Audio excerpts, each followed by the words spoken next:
Министерството за здравство почесто менува министри отколку амбулантни возила. 6 промени во ресорот ги одбележаа последниве 8 години, а од осамостојувањето досега низ фотелјата поминале дури 18 министри, што здравство го прави ресор со најмногу сменети челници. Последните 8 години започнуваат и завршуваат со истиот човек, актуелниот шеф на здравството Арвен Таравари, кој деновиве се очекува да биде сменет, откако соопшти дека неговата партија, Алијансата на албанците, оди во опозиција.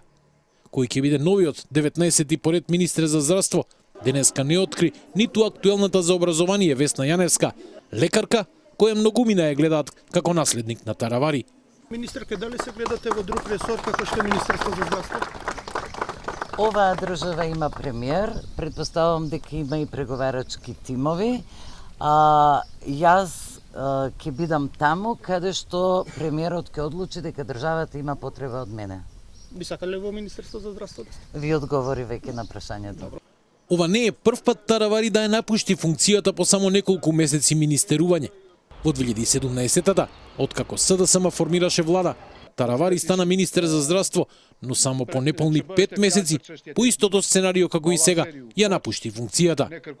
Заедно со Илир Демири, Таравари ќе влезе во историјата по уште еден преседан, најкраткотраен министер за здравство. Рекордер е сепак Демири со само 4,5 месеци како последен министер за здравство од владењето на претходната гарнитура. Најдолго на функцијата се задржа Никола Тодоров, единствениот министер кој не беше лекар, туку правник. Министеруваше речиси 6 години, но со себе повлечи еден од најцрните периоди. Етикетиран е како министерот за смрт, откако 9-годишната Тамара Димовска почина, додека институциите одлучуваа дали државата ќе плати за низината операција. Веднаш за Тодоров, подолжина на мандатот е Венко Филипче, актуелниот лидер на СДСМ која продолжи семејната традиција во политиката на здравството, откако 23 години претходно на истата функција беше и неговиот татко. Филипче помладиот беше министер речиси 4 години, а најголем дел од мандатот го обележа справувањето со ковид пандемијата. За многумина смирен и организиран глас во време на глобален хаос, но опозицијата не го поштеди од обвинувања, од нетранспарентни набавки на вакцини до тендери со контроверзни посредници. Една година по неговата смена, јавноста е потресе аферата онкологија со исчезнати терапии за болниот рак.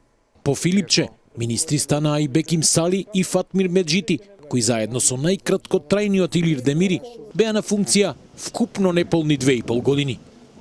Министерството за здравство секоја година раководи со стотици милиони евра, а само годинава буџетот тежи над 120 милиони.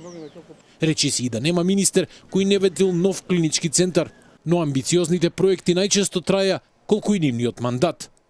И додека здравството се дави во хронични проблеми со недоградена Штипска клиничка болница и болница во Кичево, единствениот континуитет останува честата смена на кадри. Наместо реформи следуваа нови лица. Кое ќе биде следното, ќе да знаеме за кратко.